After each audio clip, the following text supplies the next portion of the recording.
Beautiful souls. Shadow work is part of life. As soon as I said shadow work, the dog turned and looked at me. The shadow is the repressed part of ourselves. The anger, the so-called mean thoughts. I could just kill her. We don't mean it. But some people are horrified to hear themselves think those things. They then judge others as well. How could she dress like that? She looks like a tramp. Isn't he mean? I would never do that. I would never say that to anybody. And those sort of feelings and the anger at your crying or screaming child and the urge to just slap him or her shut because you just can't stand it, then you feel guilty and horrified by those feelings. It's not that you would ever do it. And the other feelings, emotions that surface from time to time or often, all of those things, beautiful souls, are our shadow selves, parts of our shadow selves. Hello, my name is Catherine Hidalgo, soul dancer, the white dragon, here this morning, beautiful souls.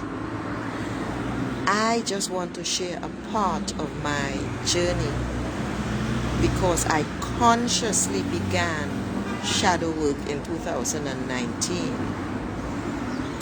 It began when I became so terrified of not being able to financially take care of myself and my needs when my fledgling online business began. And I just fear of failure, and I just churned those thoughts, those fear thoughts. And guess what happened in a very short time? I stopped getting clients because I didn't want to fail again. So fear of failure and not feeling good enough. It happened. It happened. Papaya tree just there. It happened. I crashed. I couldn't pay my rent, so I walked out. Left my few belongings at my mother's place, and I moved into guest houses where I would spend a few days in each one, going around the country, finding the cheapest that I could. Until one day I saw that money was running out. I had very little money remaining. So I went to a few people that I knew and for advice on where I could get a place to stay free of charge. I eventually ended up with the kind heartfulness of a librarian that I knew for quite a while as an excellent and supportive patron at the National Library, the different centers. I ended up at the rehab shelter, the only non-addict. What I learned, first of all, is that we are all addicts. We are all addicted to something. And with me, it was my fearful thoughts of failing again, of not feeling good enough to make it again, of feeling sorry for myself because I had no support, as usual. I wasn't considering my guides at the time, but that's how I felt. That's where my journey into shadow work began, because when I ended up there in the bush, as I call it, it's 2 hours from the main town. Okay, they call themselves a city. Sorry, San Fernando. And 3 hours from the capital, driving at a good clip. I was in the bush. That was my reaction. What the hell am I doing here? I've never lived with addicts. There were all types. We had alcoholics, prostitutes, the typical drug addicts, whether it was on methamphetamine, crack, cocaine, marijuana, and they all began at a very young age, which is why they got hooked. So there I was, doing what I know. I'm teaching, I'm sharing some of my knowledge. Yes, I lived in all of these places and But then the sheen started to wear off because they wanted more of me. And I did what I usually do. I pulled back, shields up, coldness, because no one can get more of me than I decide to give you. I did not know the world of the addict, and for them that was total rejection. They lived in a completely different world, and their reality was something totally different and unknown to me. So of course I began being criticized and vilified and all these sorts of stuff, and I'm thinking, what the F is that? And it went on until the psychologist, she didn't live on site. The psychologist made it known to me that I was playing a role, which I violently rejected. This is 3 months in, and I am feeling out in left field. Everyone is attacking me. Verbally, I'm starting to get threats of physical violence. And I was so out of sorts and feeling so targeted and attacked. I had nowhere else to go because my first instinct was to find somewhere else to go. But there was nowhere to go. You cannot run from yourself. So when I heard some of these unpalatable truths, I said, who the F is she to be talking to me like that, to be telling me that that is not true, this is just me. But it came to a point where everyone was complaining and everyone was saying the same thing about me. I am so harsh, I am so mean, I don't know how to speak to people, I don't interact. And that was the main thing. I don't interact, because when you feel attacked, you are not going to interact. It's not as if it's in its office and I can just switch off and focus on work. I had to interact, which is what was required, because it was a community and no one is supposed to be like that. The only problem was that as the only non-addict, I saw things very, very differently, and I was being pushed and shoved into participating in this community and all of the daily meetings and the daily sessions where you are supposed to share. But when I shared, it was targeting people and saying being very blunt, this is not how it's done in these communities.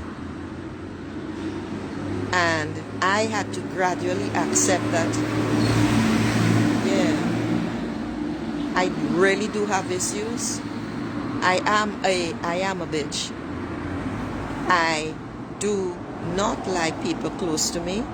I am not going to share my heart full feelings, which was all rage, anger, resentment at being there, and just wanting to attack in return. And that was the problem, because who was I attacking? They were my mirror. That's the bottom line. They were my mirror, and I didn't like what I saw. That's the shadow. That's the crap, that we have to deal with, each and every one of us. It hurt. I hurt so bad. I went to bed every night not knowing what the hell was going on, who was this person, and the verbal attacks continued, and the unpalatable truths that I heard from the administrators and the psychologists continued, until I was forced to face the fact that the person that I thought I was, the person that I knew, wasn't true, wasn't truthful. Why?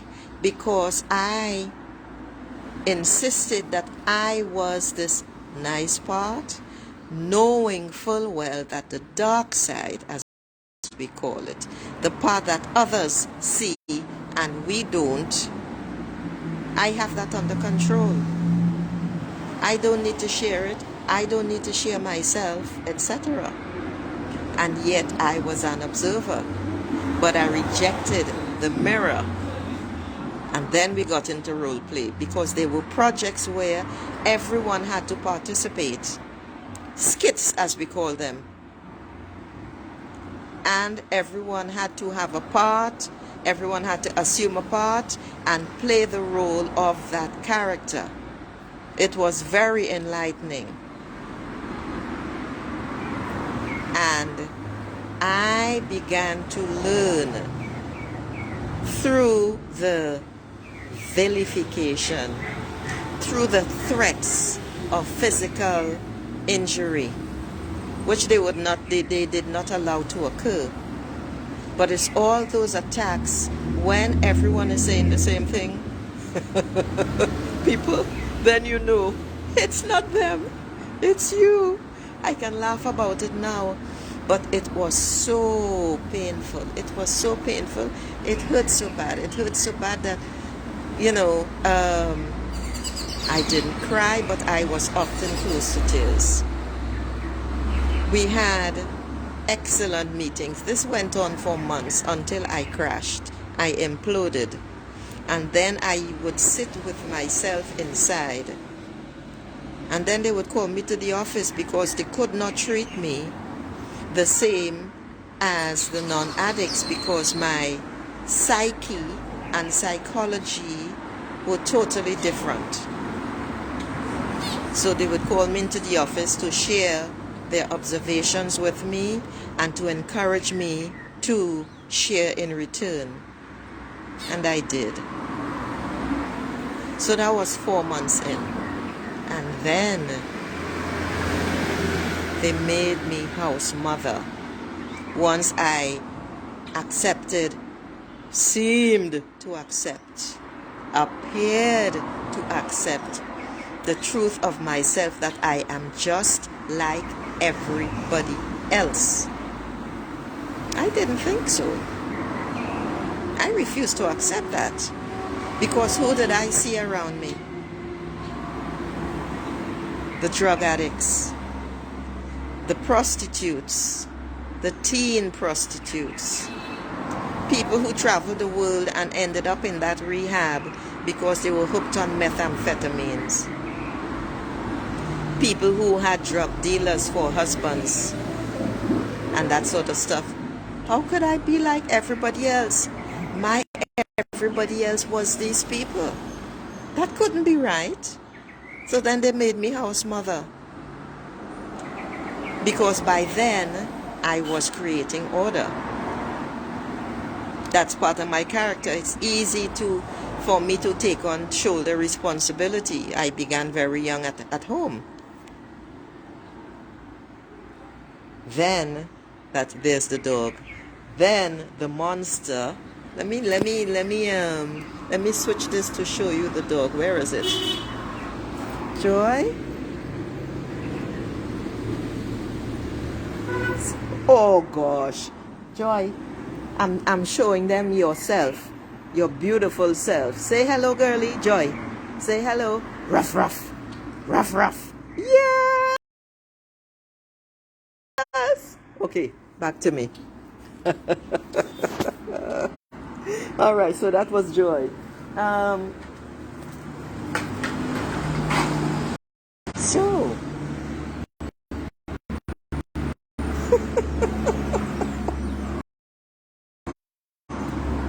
house mother, I became a monster. Very strict, rigid, no give at all. Everything had to be in order. Everybody had to march to the same drum. And oh my God. And the shouting, I began shouting. At one time, I was bickering. I didn't know what bickering was. And I don't think I'd ever done it in my life. But that is what happened. Full-blown monster. So more work. I'm laughing now. It wasn't pretty. I was horrified. I'm shouting at people. Because by then I understood what they were about, because they shared their lives with me, and a lot of them, because they were mainly young people. The older ones my age were different. The young people gravitated to me, and they began calling me mommy. And I'm shouting at them, knowing how fragile they were, being very hard, very rigid, when in fact they needed nurturing care. I wanted to be nurtured, but there was no one to nurture me. So in a way, I took advantage of my position. It wasn't pretty again. So again, the complaints. And this time, a lot of it were blatant lies. Because when threatened, I reported it to the office long after. But they would threaten me with physical violence while doing their chores, which I had to make sure that they completed in the right way. And there I was a stickler for that. Do it right, and do it right the first time. They hated that. But I did not cave. When I am threatened, I become very, very calm and centered. And being almost murdered, being attacked with short death staring me in the face, that takes care of that. But that is also my character. When in crisis, I become very, very calm in a crisis. Unshakable. So when faced with physical threats, physical injury, you can't faze me. Nothing fazes me. And in addition to which, just to give you an example, I used to get into physical fights in the shelter and beat their asses. I'm not taking it from anybody. I actually ran down 4 flights of stairs to beat a woman when she hit me while I was taking a shower. Just to tell you. And they had to hold me back even though she was the instigator. So don't bring it. Never, ever start anything with me that you cannot finish, because I finish. So once they realized that she wasn't budging, she was unshakable, they changed to lies and attempted manipulation. So eventually, after swallowing it for a while, I took it to the office. I was very well aware at the time of what they were saying. I didn't report it to the office. So it's long after, once I settled things with myself, and I swallowed the attacks, because I considered it an attack by the office, by the manager and so on, because they never called me in to share with me what the others were saying about me. And I waited for them to do that. All right, they weren't great administrators, but that's what they knew. So once I handled that, and I again faced the ugly in me, they then suggested, listen, you've taken people through meditation here and they loved it. You've taken them through visualization and they loved it. You crystallized things for them about their dreams. Why don't you start a once weekly meditation practice? And then why don't you have open discussion sessions whenever there's a lull to get into them? Because I'm an excellent observer and I have this, I don't know what you call it, this thing where I can identify what a person needs and what part of them needs healing, and I could bring something to the table about that. It was an unmitigated success. It was fantastic. They loved it, and things started to calm down because I started to calm down and I started to accept that the all-round part of me.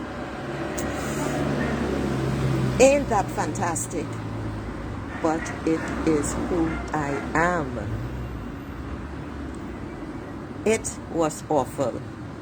I spent 17 months there.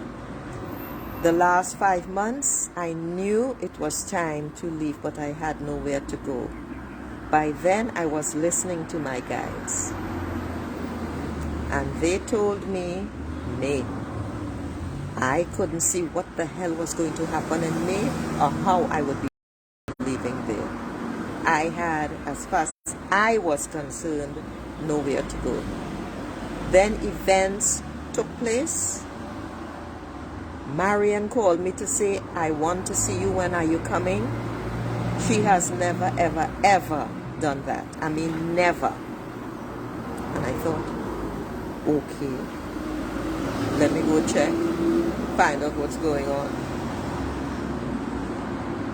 Because by then, I would go down weekly because she had fallen again on her fat butt.